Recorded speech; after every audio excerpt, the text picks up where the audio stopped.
యమభటులకు విష్ణుభటులకి మధ్య జరిగిన సంవాదం. కానీ నేను ఆ ఇతివృత్తాన్ని ఆవిష్కరించడంలో సౌలభ్యం కోసం దాన్ని ముందుకు తెచ్చుకున్నాను.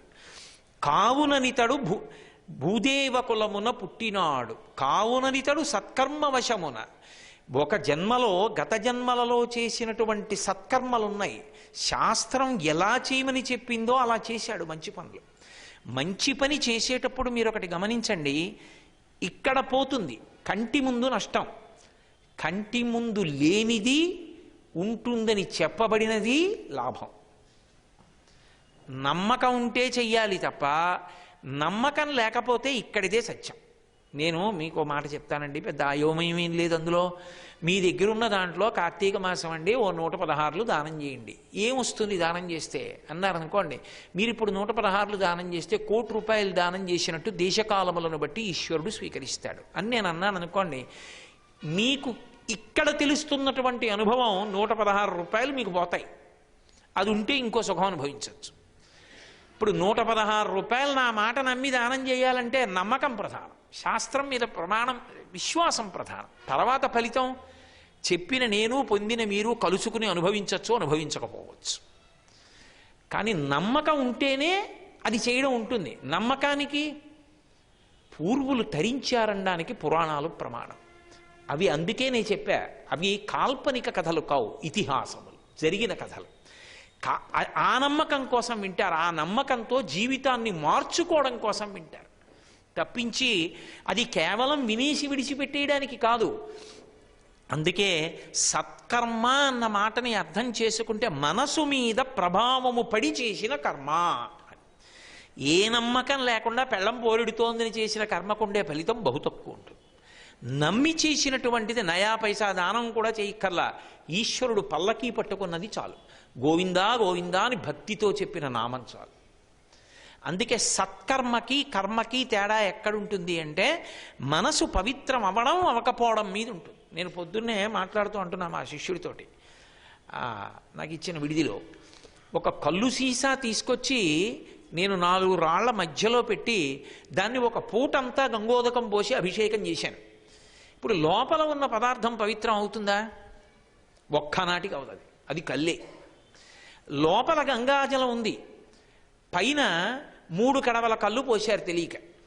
ఇప్పుడు నేను అయ్యయ్యో లోపల గంగాజలం ఉందర్రా అని చెప్పి ఆ సీసా తీసి అందులోకి ఒక్క చుక్క కళ్ళు వెళ్ళలేదు, మూత పెట్టుంది కాబట్టి. ఇప్పుడు నేను ఆ మూత తీసి చేయి తుడుచుకుని చేతిలోకి బుచ్చుకుని గంగ లోపలికి బుచ్చుకున్నాను.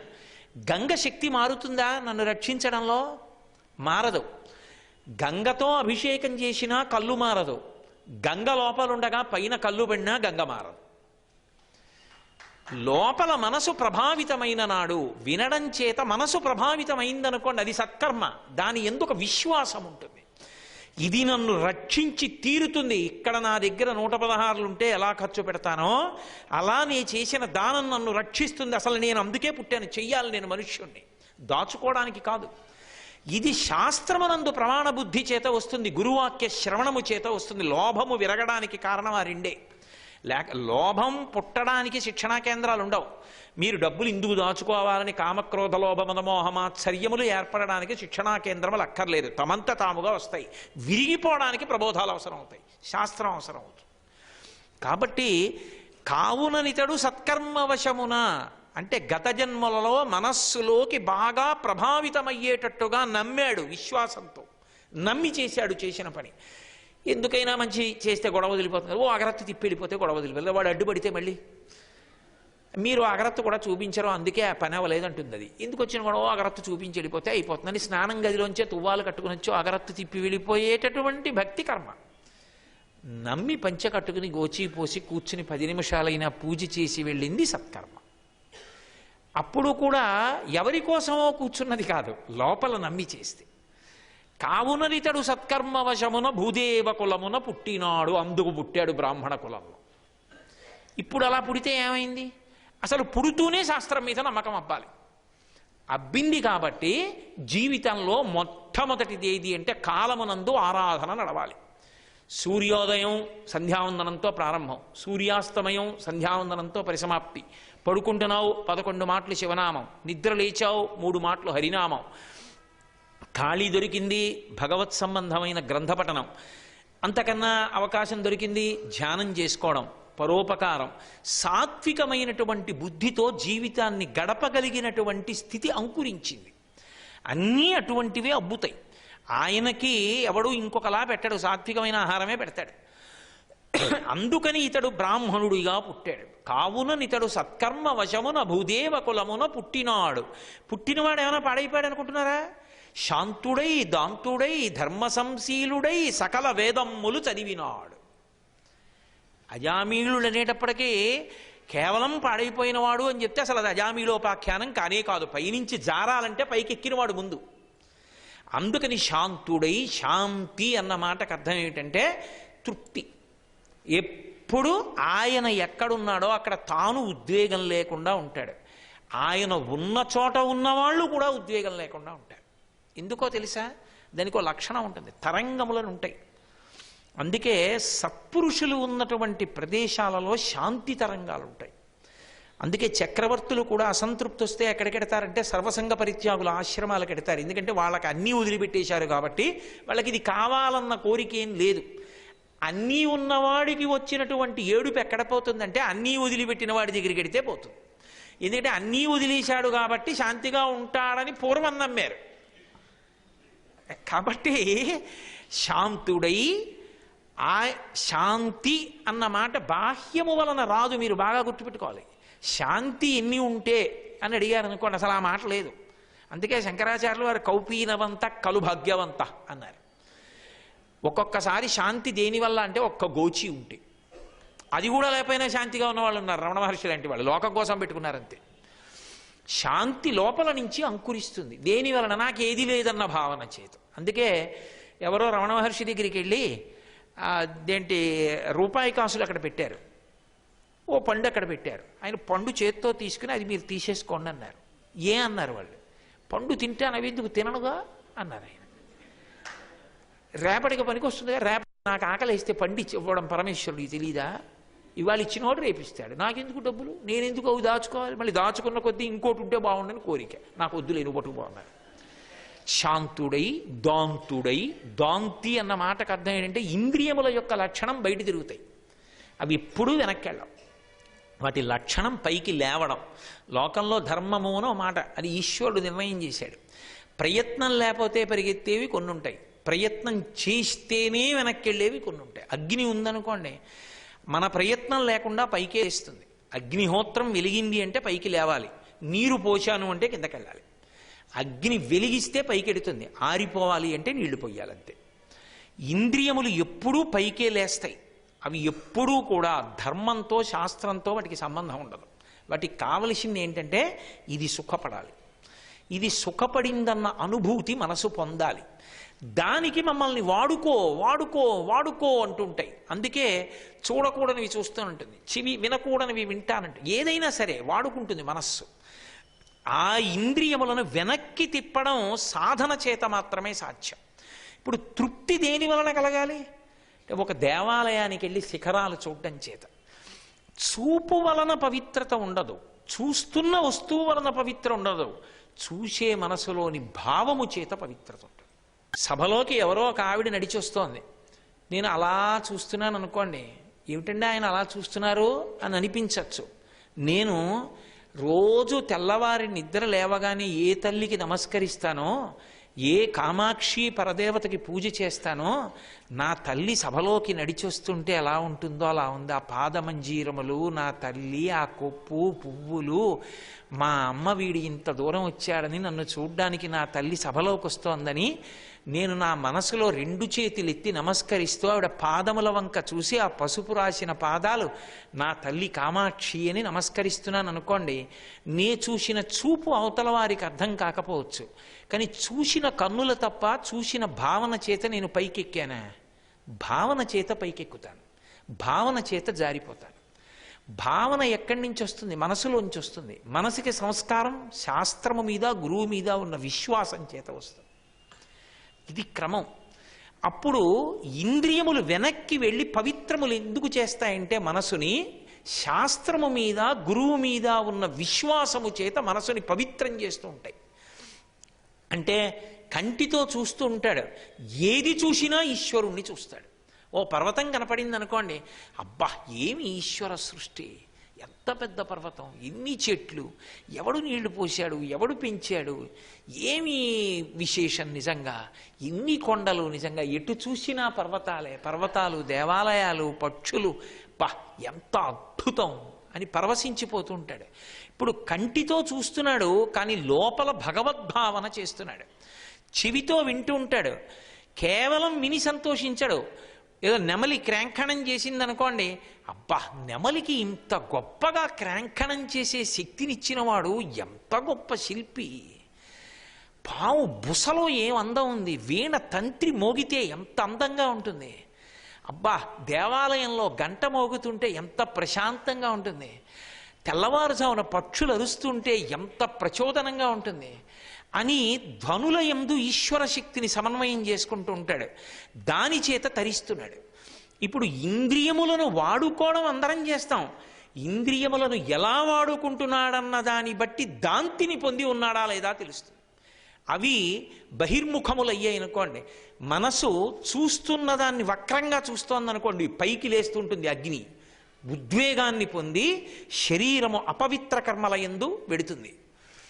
అదే ఇంద్రియములు వెనక్కి వెళ్ళిపోతున్నాయి అనుకోండి, పవిత్రంగా ఆలోచిస్తున్నాయి అనుకోండి, పరమ ప్రశాంతంగా ఉండి 10 మంది ప్రశాంతంగా ఉండే పనులే చేస్తూ ఉంటాడు.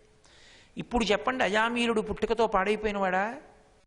ఎంత పైకెక్కి నించున్నవాడు, శాంతుడై దాంతుడై ధర్మ సంశీలుడై. ధర్మ సంశీలుడై అంటే పని చేస్తాడు. ఏదైనా పని చేసే ముందు సంకల్పం ఒకటి ఉంటుంది కదా, లోపల నుంచి ముందు సంకల్పం వస్తుంది, తర్వాత కర్మ ఉంటుంది. ఇప్పుడు నేను చిత్తూరు రావాలనుకోండి, చిత్తూరు నేను ఉపన్యాసాలకు వెడదాం అనో సంకల్పం ఒకటి ఉండాలా నాకు? ఉంటే కదా ఇవాళ నేను ఈ వేదిక మీద కూర్చోవడం. అసలు చిత్తూరుకి వెళ్ళాలన్న సంకల్పం నాకు లేదనుకోండి, ఇక్కడికి వస్తానా? నేను రాను. మా బాబుగారితో అనుబంధం తీసుకొస్తూ ఉంటుంది ప్రతి ఏడాది. కాబట్టి ఆ అనుబంధం తీసుకొచ్చినప్పుడు సంకల్పం మొదట జ్ఞాపకానికి వస్తుంది, ఆ సంకల్పం ప్రచోదనం అవుతుంది, అప్పుడు కర్మ వస్తుంది.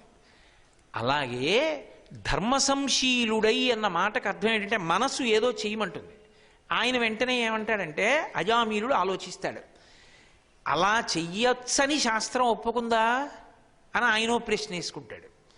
చెయ్యమని శాస్త్రం అంగీకరించింది అన్నాడు అనుకోండి, చేస్తాడు. చక్కెర పొంగల్ తినాలనిపిస్తోంది, తినచ్చా? తప్పేం లేదు. గృహస్థాశ్రమంలో ఉన్నవాడు చక్కెర పొంగల్ తింటే తప్పే ఉంది, ఈశ్వరుడికి నివేదన చేసి ప్రసాదంగా తినచ్చు. కాబట్టి రేపు చక్కగా ఈశ్వరుడికి నైవేద్యం పెట్టి చక్కెర పొంగల్ తిందువుగానివి, నీ కోరిక తీరుస్తాను అంటాడు. అంటే ఇప్పుడు శాస్త్రం అంగీకరించిన రీతిలో చేస్తాడు. కళ్ళు తాగుదాం అనిపించింది, తాగచ్చా? పరమదారుణం. కళ్ళు తాగడం ఏమిట్రా, ఇంకొకసారి ఇటువంటి ఆలోచన వస్తే అని మనసుకి చూపుడు వేలు చూపిస్తాడు, చెయ్యడు. తస్మాత్ శాస్త్రం ప్రమాణంతే అంటే చదువుకున్నవాడే కాడు, ఆచరణలోకి తెచ్చుకున్నవాడు.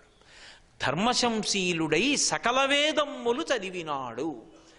ఒక్క వేదం కాదు, ఉపనయనం చేసుకుని ఓ వేదం చదువుతారు, మళ్ళీ ఇంకో కొత్త వేదాలు చదవాలంటే మళ్ళీ ఉపనయనం చేసుకోవాలి కొన్ని వేదాలకి. అన్ని వేదాలు చదువుకున్నాడు అంటే వేదమూర్తులైన అన్న మాటకి పరిపూర్ణంగా అధికారాన్ని పొందాడు. ధర్మ సంశీలుడై సకల వేదమ్ములు చదివినాడు.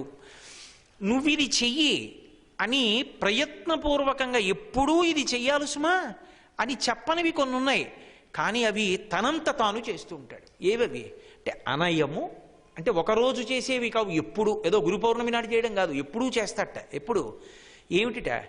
గురువుల పెద్దల అతిథుల చేరి శుశ్రూషలు చేసినాడు. గురువు కన్నా దైవం ఇక లోకంలో లేదు.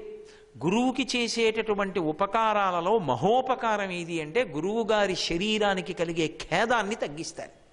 ఎందుకు తగ్గిస్తారు అంటే గురువు శరీరంలోంచి వెళ్ళిపోయాడు అనుకోండి, మంచి చెప్పేవాడు ఏడి మళ్ళీ శాస్త్రాన్ని చెప్పేవాడు? ఆయన ఉండాలి గురువు శరీరంలో, అంటే ఆ శరీరము ఖేదపడకుండా రక్షిస్తే ఆయన శిష్యులను అనుగ్రహిస్తాడు. అందుకని గురువు గారి శరీరానికి కలిగే బడలిక తగ్గించడాన్ని శుశ్రూష అంటారు. అంతేగాని అది ఇంకొక విశేషానికి వచ్చింది కాదు. కాబట్టి కోరి గురువు గారికి శుశ్రూష చేసేవాడు. గురువుగారు మీకు కూరగాయలు కాదు నేను తెచ్చి పెడతాను, గురువుగారు కాళ్ళు ఒత్తుతాను, గురువుగారు ఇంట్లో పని నేను చేసి పెడతాను అని చేసి పెట్టేవాడు. ఎవరో ఇన్ని చదువుకున్నవాడు. అంటే అహంకారం గెలిచాడు. గెలిచి గురువుల పెద్దలైన వారు కనపడితే, పెద్దలైన వారంటే నాకన్నా చదువుకున్న వాళ్ళ అని కాదు ఆలోచించడం, వయసులో తనకన్నా పెద్దవాళ్ళు గౌరవించేవాడంతే. అతిథి ఈశ్వర స్వరూపం. ఏదో అతిథి వచ్చాడని అన్నం పెట్టి పంపించడం కాదు. అందుకే అన్నం పెట్టడంలో కూడా మర్యాద ఉంటుంది.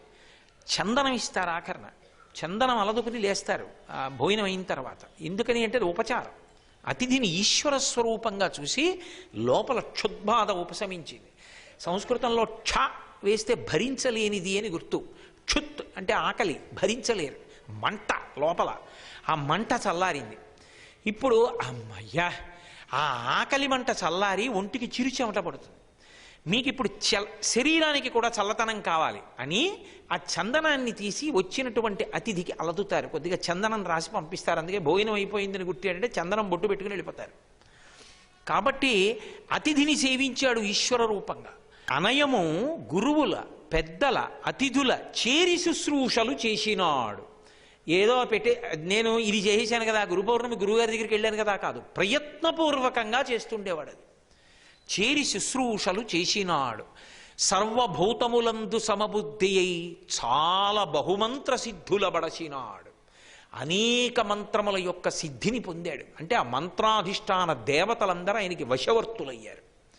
ఆయన స్మరిస్తే మంత్రంతో దేవతలు ఆయనకి ప్రత్యక్షం అవుతారు. అన్ని మంత్రములను అన్ని కోట్ల పర్యాయాలు జపం చేశాడు. జపం చేసేటప్పుడు ఈ మంత్రాధిష్టాన దేవతల యొక్క శక్తి చేత ఇతరులను పాడు చేయడం ఆయన ఉద్దేశం కాదు. అన్ని భూతములందు సమబుద్ధి అయి అన్నిటా ఈశ్వరుడున్నాడన్న పవిత్ర భావనతో ఇన్ని మంత్రసిద్ధులు పొందాడు. ఇప్పుడు చెప్పండి, అసలు ఎంత పైకి ఎక్కేశాడైనా? ఇంకొక అడుగేస్తే మోక్షానికి వెళ్ళిపోతాడు. ఉత్తమురాలైన భార్య, సత్యభాషణ నియమము జరిపినాడు. ఆయన ఒక నియమం పెట్టుకున్నాడు, సత్యము తప్ప నేను ఇతరము మాట్లాడను. కాబట్టి జీవితంలో అసత్యం పలకలేదు, ఎప్పుడూ సత్యం పలుకుతాడు. నిత్య నైమిత్తికంబులు నెరపినాడు. ఈ మాట ఏమంత తేలిక కాదు. దీని గురించి నేను 5 రోజులు చెప్పవలసి ఉంటుంది. నిత్య నైమిత్తికంబులు అన్న మాటకు అర్థం ఏమిటంటే నిత్యకర్మ అని ఒకటి ఉంటుంది. అది ఎట్టి పరిస్థితుల్లో ఆపడానికి వీల్లేదు. ఆఖరికి ఇక తనంత తాను లేచి ఆ నిత్యకర్మ చెయ్యలేకపోతే దాన్ని వాడు శరీరంతో ఉన్నాడు కాబట్టి, చచ్చిపోలేదు కాబట్టి చేయడానికి కొడుకు ఉండాలి. అందుకు కొడుకు ఉండాలని అడుగుతారు. సంధ్యావందనం ఉంది, అందుకే చచ్చిపోతుంటే సంధ్యామంత్రం అని ముతక సామెత వచ్చింది. ప్రాణం ఉంది, ఇంకా కొట్టుమిట్టాడుతున్నాడు, ప్రాణం పోలేదు, బతికున్నాడు, కానీ సంధ్యావందనం చేయలేడు. ఎలా అంటే కొడుకు మంచం పక్కన కూర్చొని సంధ్యావందనం చేయాలి. చేసి ఆ అర్ఘ్యం ఇచ్చిన తీర్థాన్ని తెచ్చి తండ్రి నోట్లో చుక్క వెయ్యాలి. తప్ప సంధ్యావందనం చేయకుండా మాత్రం వాడు చచ్చిపోకూడదు. అంటే నిత్యకర్మకి అంత ప్రాధాన్యత ఉంది. ఆ ప్రాధాన్యత నెరిగి ఆ కర్మ చేస్తూనే ఉన్నాడు. నైమిత్తికం అంటే ఒక్కొక్క తిథి ఉంటుంది, ఆ తిథిని అలాగే చెయ్యాలి. ఏదో శ్రీరామనవమి వచ్చిందనుకోండి, శ్రీరామనవమి నాడు మొకటధారణ సర్గ పారాయణ చెయ్యాలి, పూర్ణోపవాసం. ఆ రోజున దేవాలయానికి వెళ్ళి రామాయణంలో మొకటధారణ సర్గ చెప్పి, సంస్కృతం వచ్చినవాడైతే రామాయణం చదువుకున్నవాడైతే సర్గ చెప్పాలి. చెప్పి పల్లకీలో రామచంద్ర ప్రభువుని తీసుకుని దేవాలయం చుట్టూ ఊరిరిగింపు చేసి మరునాడు పారణ చేయాలి దర్శనం చేసి. ఒక్కొక్క తిథి ఎలా చేయాలో శాస్త్రాలు చెప్పి తప్ప ఇంకొకలా చేయడానికి వీల్లేదు. మొన్న దీపావళి వచ్చింది అంటే మన ఇష్టం వచ్చినట్టు చేయడానికి వీల్లేదు. ఒక్కొక్క నైమిత్తికానికి ఒక్కొక్క లక్షణం ఉంటుంది. ఒక్క దీపావళి అమావాస్య నాడు చివరి యామమునందు అంటే సూర్యోదయాత్ పూర్వంలో ఉండేటటువంటి యామమునందు మాత్రమే ఈశ్వరుడు ఒక లక్షణాన్ని ఇస్తాడు. తైలే జలే గంగా తైలే లక్ష్మీ అని. లక్ష్మీదేవి నువ్వుల నూనెలోకి వస్తుంది, గంగ నీళ్లల్లోకి వస్తుంది. ఎక్కడ ఏ నీళ్లున్నా అందులో గంగ ప్రవేశిస్తుంది. ఉత్తరేణి కొమ్మ మట్టితో ఉన్న మొక్క పెకలించి తెచ్చుకోవాలి. తెచ్చుకుని మూర్ధన్య స్థానమునందు నువ్వుల నూనె పెట్టి ఒళ్ళంతా నూనె రాసుకుని అప్పుడు అభ్యంజన స్నానం చేయాలి. స్నానం మధ్యలోకి వెళ్ళిన తర్వాత ఆ ఉత్తరేణి మట్టితో ఉన్నదాన్ని చేత్తో పట్టుకుని 3 మాటలు తిప్పుకోవాలి. తన చుట్టూ తాను తిప్పుకుంటూ ఒక శ్లోకం ఉంటుంది, అది చెప్పాలి. సకంటక దళాన్విత అంటూ, ముళ్ళలాంటి ఆకులున్నదానా ఓ ఉత్తరేణి నన్ను అనుగ్రహించకమని చెప్పి దాన్ని చుట్టూ తిప్పి పక్కన పడేసి స్నానం పూర్తి చెయ్యాలి. దీపావళి తిథిని ఎలా చెయ్యాలనేటటువంటిది శాస్త్రాలు చెప్పాయి. ఎవరెవరు దివిటీ కొట్టాలి. దివిటీ కొట్టడం అంటే అది పండగ కాదు, ఒక్క దీపావళి అమావాస్య నాడు మాత్రం మధ్యాహ్నం వచ్చి వెళ్ళరు పితృదేవతలు, సాయంకాలం వరకు ఉంటారు. వాళ్ళు ప్రదోష వేళలో వెళ్ళిపోతారు దక్షిణ దిక్కు నుంచి. ఆ వెళ్ళిపోయేటప్పుడు వాళ్ళు కోరుకుంటారు, నా బిడ్డలు నాకు మార్గం చూపించాలని. వాళ్ళకి అలవాటు, మధ్యాహ్నమే వెళ్ళిపోతారు. ఒక్క దీపావళి అమావాస్యకి సాయంకాలం పెడతారు. వెళ్ళేటప్పుడు దక్షిణ దిక్కుకి తిరిగి కొడుకు ఆ జ్యోతిని ఎత్తి చూపించాలి. చూపించి, ఓ పితృదేవతలారా మీరు ఈ వెలుతురులో వెళ్ళండి అని చెప్పాలి. నీకు విశ్వాసం ఉంటే వెలుతురు వాళ్ళని నడిపిస్తుంది. అందుకని భూమి మీద కొట్టి వదిలి కాళ్ళు చేతులు కడుక్కుని ఉదర పదార్థం తినాలంటే శౌచం పొందాడు. అప్పుడు ఏదో ఉత్సవం చేయడానికి పెడతాడు. కాబట్టి ఏ తిథిని ఎలా చెయ్యాలి అన్నది శాస్త్రాలు చెప్పాయి. నైమిత్తిక తిథులు అలా చెయ్యాలి. నిత్య నైమిత్తికంబులు నెరపినాడు. ఏ తిథి ఎలా చెయ్యాలని చెప్పారో అలాగే చేసేవాడు తప్ప నైమిత్తిక తిథి అయినా కూడా అది అలా చేయకుండా ఉండడం అలా ఎప్పుడూ ఆయన చేయలేదు, అలాగే చేశాడు. ఇప్పుడు నాకు చెప్పండి, అసలు అజామీయుడు లాంటి వ్యక్తి ఎక్కడైనా కనపడతాడా? ఎంతటి మహానుభావుడు అజామీయుడు, ఎంతటి శక్తి సంపన్నుడు, ఎంతటి అనుష్ఠాన తత్పరుడు. అటువంటి వాడు నిత్య నైమిత్తికంబులు నెరపినాడు, దండి లోభాది గుణములు దరసినాడు. లోకంలో సహజంగా వస్తుంది లోభగుణం అనేటటువంటి, ఇది మనం దాచేసుకుందాం అనేటటువంటి గుణం. కానీ మనం దాచుకుంటే మనతో రాదు. అసలు ఎవరికైనా ఉండే గుణం ఏమిటి? నాది నాతో వచ్చేయాలని, నాది నాతోనే ఉండాలి అని. నాది నాతోనే ఉండాలి అనుకుంటే చెయ్యవలసింది దానం ఒక్కటే. ఎందుకంటే ఇక్కడ నేను ఎంత సంపాదించి పెట్టినా శరీరం వదిలిపెట్టిన తర్వాత నాతో వచ్చేది ఉండదు. నాతో వచ్చేయాలనుకుంటే నేను దాన్ని దానం చేశాననుకోండి, పుణ్యం రూపంలో నాతో వచ్చేస్తుంది. కాబట్టి నాతో రావాలనుకుంటే దానం చెయ్యాలి. అది శాస్త్రాన్ని ప్రమాణంగా నమ్మకంగా చెయ్యాలి. అందుకని దండి లోభాది గుణములు దరసినాడు, లోభగుణాన్ని వదిలిపెట్టాడు. అందుకే ఎవరికి ఏదైనా దానం చేసేస్తాడు, అంతటి మహానుభావుడు. అటువంటి వాడు దండి లోభాది గుణములు దరసినాడు, మంచి గుణములు తన యందు అరసినాడు. లోకంలో ఏవి మంచి గుణములు అని మనం చెప్తామో అవన్నీ అజామీయుని యందు ఉన్నాయి. ఇంత మంచివాడు. జారిపోవడం అన్న మాటకు అర్థం ఏమిటి? ఏం జరిగితే జారిపోతుందన్న నడకూడదు. కాలు జారిపోవడం జారిపోవడం. బాగా పైకెక్కిన వాడు జారిపోతే నడుం విరిగిపోతుంది, కిందనున్నవాడు జారిపోతే వేలుకి దెబ్బ తగులుతుంది, అంతే. ఎవడు బాగా పైకెక్కాడో వాడికే ప్రమాదం జారిపోయినప్పుడు. జారిపోవడం అనేటటువంటి దాని విషయంలో కించిత్ అజాగ్రత్త ఉన్నా సరే పతనము మాత్రము ఎంత కిందకి పడిపోవాలో అంత కిందకి పడిపోతాడు. అందుకే సాష్టాంగ నమస్కారము ప్రణిపాతము అని ఉంటాయి. అది నేల మీద పడి చేస్తారు. ఎందుకు చేస్తారంటే ఇంకా ఎంత కింద పడిపోవచ్చో అంత కిందనే పడిపోయాను, పడకుండా నించున్నవారు మీరు నన్ను ఉద్ధరించండి, పైకి లేపండి అంటే, నాకు ఇంతమంది కాళ్ళ మీద పడి నమస్కారాలు పెట్టారని పొంగిపోకూడదు. వాళ్ళు ఎత్తవలసిన కర్తవ్యం నీ మీద ఉందని గుర్తుపెట్టుకుని బెగ్గబెట్టుకోవాలి. అందుకని ఎంత కింద పడాలో అంత కిందకు పడ్డాడు అంత పైనున్నవాడు. ఇది అజామీలుడు, పైనుంచి కిందకి జారిపోతాడు. ఎక్కడ జారిపోయేటటువంటి వాడు అంటే, ఒకనాడు తండ్రి ఏవో దర్భలు తీసుకురారా అన్నాడు. దర్భలు తేవడానికి వెళ్ళాడు. దర్భలు తీసుకురావడం అంటే అంత తేలిక విషయం అని మీరు అనుకోకండి. అసలు శిష్యుడికి గురువుగారు నేర్పే మొట్టమొదటి పని ఏమిటంటే దర్భలు కొయ్యడమే నేర్పుతారు. ఎందుకని అంటే దర్భ కోసేటప్పుడు పీకేయకూడదు, మళ్ళీ దర్భ పుట్టదు. జాగ్రత్తగా కొయ్యాలి దర్భని. కోసేటప్పుడు ఎవరైనా తొక్కితే అది గుచ్చుకునేటట్టు కొయ్యకూడదు, గుచ్చుకోకుండా ఉండేటట్టు కొయ్యాలి. పనికిరానిదైతే, అది పూజకు పనికిరాదు, ఏదో కొరికేసేయి దాన్ని కన్నాలు పడిపోయిందంటే అసలు కొయ్యకూడదు, మనకు అక్కర్లేదు. కాబట్టి దర్భ కొయ్యడంలో దర్భని కొయ్యడంలో అంత నైపుణ్యాన్ని నేర్పుతాడు. కాబట్టి కౌశల్యము. సర్వం శ్రీ ఉమామహేశ్వర పరబ్రహ్మార్పణమస్తు. స్వస్తి.